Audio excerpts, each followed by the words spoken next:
नमः शिवाय। श्री शिवाय नमस्तुभ्यम। प्रिय भक्तों, आज सोमवार का दिन है। सोमवार का दिन भगवान शिव को समर्पित होता है। आप सभी पर भगवान भोलेनाथ का आशीर्वाद बना रहे। आइए सुनते हैं सोमवार व्रत की संपूर्ण कथा। बहुत समय पहले अवंतिका नगरी के समीप एक वन आश्रम में परम तेजस्वी ऋषि कालव तपस्या में लीन थे। एक दिन कुछ ऋषियों ने हाथ जोड़कर विनम्रता पूर्वक पूछा, गुरुदेव, कहा जाता है कि भगवान शिव का सोमवार व्रत कलयुग के महानतम पापियों को भी पवित्र कर देता है। क्या यह सत्य है गुरुदेव? तब ऋषि कालव ने शांत स्वर में उत्तर दिया, वत्स, शिव कृपा अपार है। शंकर जी तो भस्मासुर जैसे दुष्ट को भी वरदान देने में विलंब नहीं करते। सोमवार का व्रत तो ऐसा है कि इसमें किया गया अल्प श्रम भी अनंत पापों को नष्ट कर देता है। फिर ऋषि ने एक प्राचीन कथा सुनाई। प्राचीन काल में कुंवर नामक एक मनुष्य रहता था। उसका मन विषयों में लिप्त था, वाणी कटु थी, हृदय कठोर था और कर्म थे अधर्मपूर्ण। नगर के सभी लोग उससे भयभीत रहते थे, परंतु अंतर्मन में कुंवर सदैव चिंतित रहता, सोचा करता कि मेरे पाप इतने बढ़ चुके हैं कि अब तो मेरा उद्धार कभी हो ही नहीं सकेगा। फिर एक दिन एक घटना घटी। वह किसी काम से घने वन में गया। वहां उसे प्यास लगी और जल की खोज में भटकते भटकते वह एक प्राचीन शिवालय के समीप जा पहुंचा। मंदिर निर्जन था, किंतु भीतर से महादेव की एक अलौकिक सुगंध और शांति प्रसारित हो रही थी। कुंवर ने शिवलिंग को देखा। देखते ही उसका हृदय पल भर में पिघल गया। उसकी आंखें छलक पड़ी और वह रोते हुए बोला, हे नाथ, मैं तो पापी हूँ। मैंने ना जाने कितने जीवों को दुख दिया है। यदि आप मुझे शरण दें तो यह दिन आपका हो जाए। उसी समय आकाश में मंद मंद पवन चली और अशोक वृक्ष से कुछ शीतल पत्ते शिवलिंग पर गिर पड़े। कुंवर को लगा मानो स्वयं महादेव ने उसकी प्रार्थना सुन ली हो। उसी क्षण उसने संकल्प लिया कि आज से मैं प्रत्येक सोमवार को भोलेनाथ का व्रत करूंगा। पहले सोमवार वह प्रातः जल लेकर आया, बेलपत्र चढ़ाए और ध्यान पूर्वक ओम नमः शिवाय का जाप किया। उस समय उसे भीतर से अद्भुत शांति मिली, ऐसी शांति जो उसने वर्षों में भी कभी अनुभव नहीं की थी। कुछ ही दिनों में उसका हृदय परिवर्तन होने लगा। उसकी कटु वाणी मधुर हो गई, मन से क्रोध दूर होने लगा, दुष्कर्म करने की प्रवृत्ति भी मिटने लगी और हृदय में करुणा की धारा बहने लगी। उसे देखकर लोग आश्चर्य करते, क्या यह वही कुंवर है या फिर किसी और महान आत्मा की छाया है? इस प्रकार कुंवर लगातार सोमवार व्रत करता रहा। वह कई वर्षों से निर्धन था। जिस भी काम में हाथ डालता असफलता ही हाथ पड़ती। उस सोमवार उसने शिवलिंग के समक्ष सच्चे मन से प्रार्थना की, हे त्रिलोकीनाथ, यदि आपके चरणों में मेरी भक्ति सच्ची हो तो मुझे उचित आजीविका का साधन प्रदान करें। जैसे ही उसने यह प्रार्थना की, एक व्यापारी वहां आया और बोला, भाई, मैं रास्ता भटक गया हूँ, क्या तुम मुझे नगर पहुंचने का मार्ग दिखा सकते हो? कुंवर ने उसे मार्ग दिखा दिया। व्यापारी उसकी ईमानदारी और सरलता से प्रभावित हुआ और बोला, तुम मेरे व्यापार गृह में कार्य करो तो मैं तुम्हें उचित वेतन और सम्मान दे सकता हूँ। कुंवर को तो यही चाहिए था। उसकी मनोकामना इतनी जल्दी पूरी हो गई, उसे विश्वास नहीं हुआ और उसी दिन से उसका जीवन बदलने लगा। आखिरी सोमवार को वह अत्यंत भक्ति से पूजन कर रहा था। जैसे ही उसने 16वें सोमवार को शिवलिंग का जलाभिषेक किया, अचानक मंदिर की घंटियां अपने आप बज उठी। वातावरण में दिव्य प्रकाश फैल गया, मानो महादेव स्वयं प्रसन्न हो। और उसी समय एक दिव्य वाणी सुनाई दी, वत्स, तेरा अंतःकरण अब निर्मल हो चुका है, तेरे पाप क्षीण हो गए हैं। आज के दिन तेरी सभी अभिलाषाएं पूर्ण होंगी। और उसी क्षण कुंवर के शरीर में रोमांच हो गया, आंखों में आंसुओं की धारा बहने लगी। समय बीतते बीतते वह धनवान हुआ, उसे गृहस्थ सुख प्राप्त हुआ और वह नगर का सबसे प्रिय और अमीर व्यक्ति बन गया। वह अपने धन को सदैव दूसरों के ऊपर खर्च किया करता। लोग उसे देखकर कहा करते, देखो यह सोमवार व्रत और शिवलिंग की कृपा का ही प्रभाव है। और उसके बाद तो नगर के अन्य लोग भी सोमवार व्रत धारण करने लगे और भगवान शिव की कृपा से सभी के दुख दूर होने लगे। ऐसी है सोमवार व्रत की महिमा। आइए अब सुनते हैं सोमवार व्रत में सुनी जाने वाली प्रमुख कथा। एक साहूकार बहुत अमीर था, उसके पास धन की कोई कमी नहीं थी। साहूकार के पास सभी सुख और ऐश्वर्य के साधन थे, किंतु उसको एक ही दुख था कि उसके कोई औलाद नहीं थी। दिन रात वह इसी चिंता में लगा रहता था और वह पुत्र पाने के लिए हर सोमवार को भगवान चंद्रदेव व शिव जी की पूजा करता था और व्रत रखता था। साहूकार की भोलेनाथ के प्रति ऐसी भक्ति देखकर एक बार माँ पार्वती जी ने शिव जी से कहा, हे नाथ, ये साहूकार आपका अनन्य भक्त है और सदैव ही आपका व्रत और पूजा भक्ति भाव से किया करता है। आप कृपा करके इसकी मनोकामना को पूरी करें। पार्वती जी के ऐसी वचन सुनकर भोलेनाथ ने माँ गौरी से कहा, हे पार्वती, यह संसार एक कर्म क्षेत्र है। यहाँ जो भी जैसा कार्य करता है उसे वैसा ही फल मिलता है। अर्थात जैसे कार्य मनुष्य करता है वैसे ही परिणाम भोगता है। किंतु माता पार्वती आग्रह पूर्वक बोली, हे महादेव, यह आपका अनन्य भक्त है। यदि इसको कोई भी दुख है तो आपको उसे अवश्य दूर करना चाहिए। यदि आप अपने भक्तों की मनोकामनाएं पूरी नहीं करेंगे तो क्यों कोई मनुष्य आपकी भक्ति सेवा व पूजा करेंगे।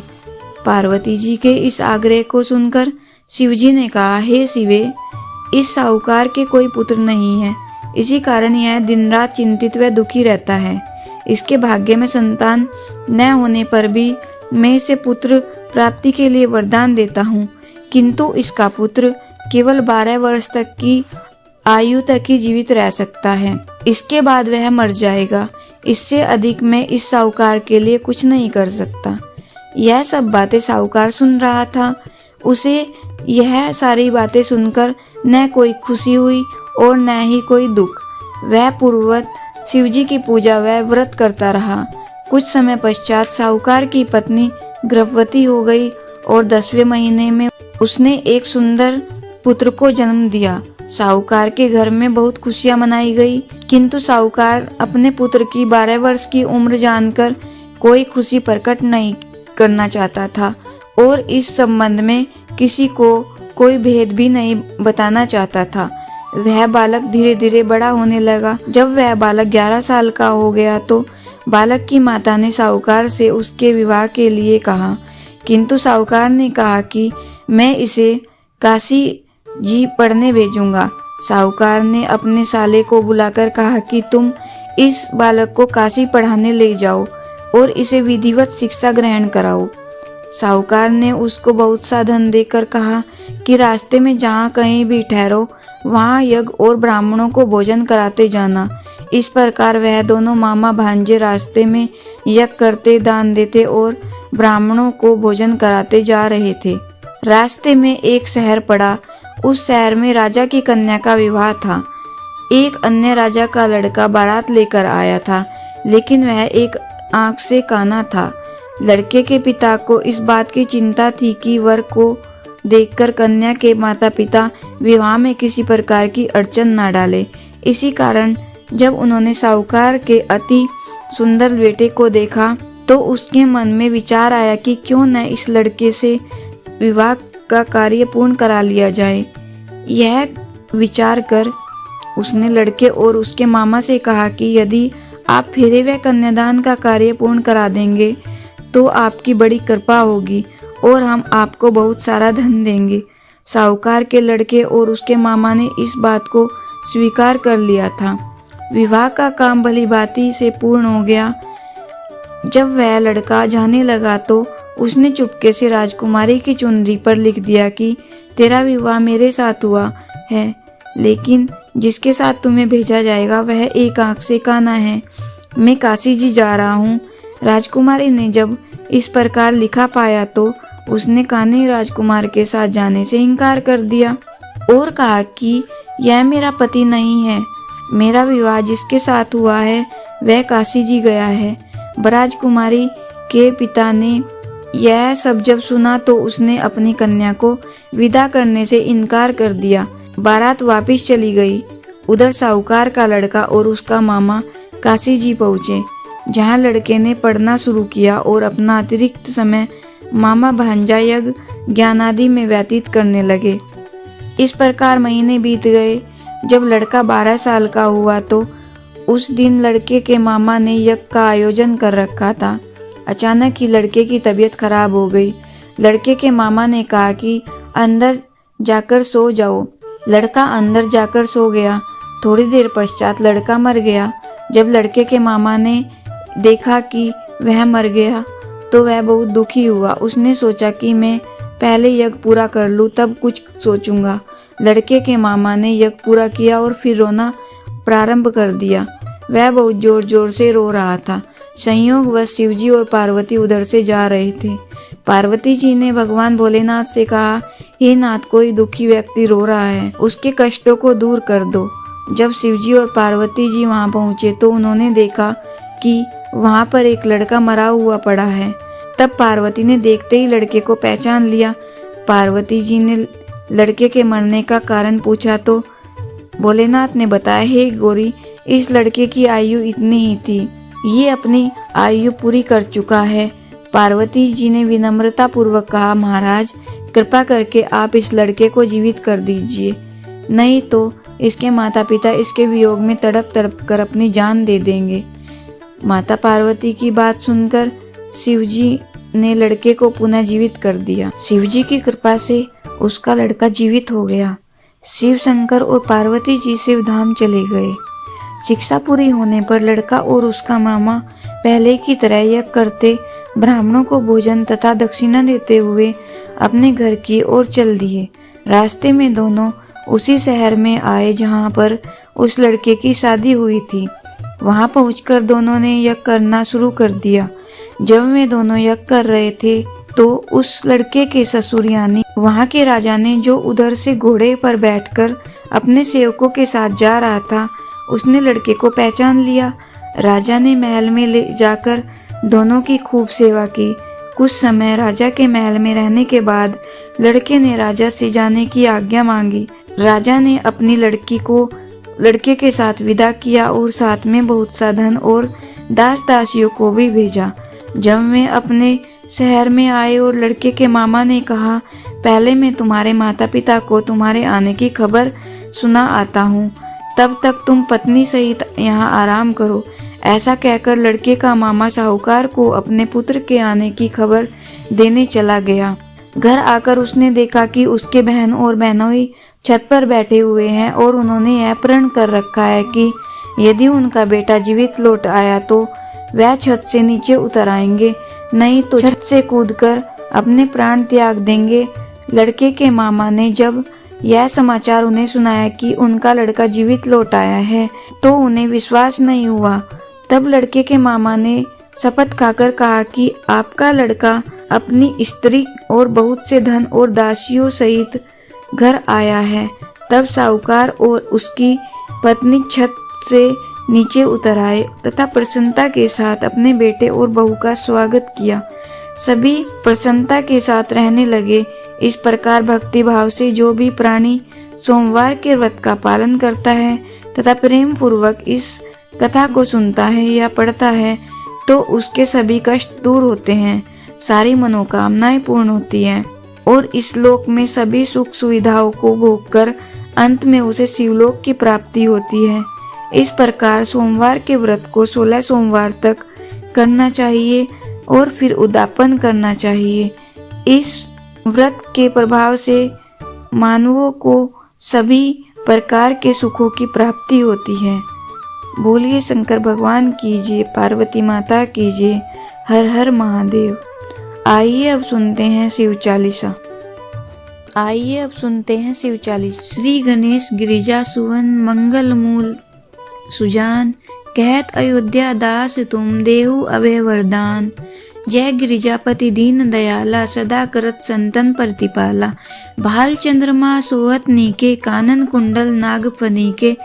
अंग गोर सिर गंग बहाए, मुंड माल तन क्षार लगाए। वस्त्र खाल बागंबर सोहे, छवि को देखी नाग मन मोहे। मैना मातु ही की हवे दुलारी, बाम अंग सोहत छवि न्यारी। कर त्रिशूल सोहत छवि भारी, करत सदा शत्रुन क्षयकारी। नंदी गणेश सोहे तह कैसे, सागर मध्य कमल है जैसे। कार्तिक श्याम और गण राहु, या छवि को करी जात न काहू। देवन जभी जाए पुकारा, तभी दुख प्रभु आप निवारा। किया उपद्रव तारक भारी, देवन सब मिली तुम जुहारी।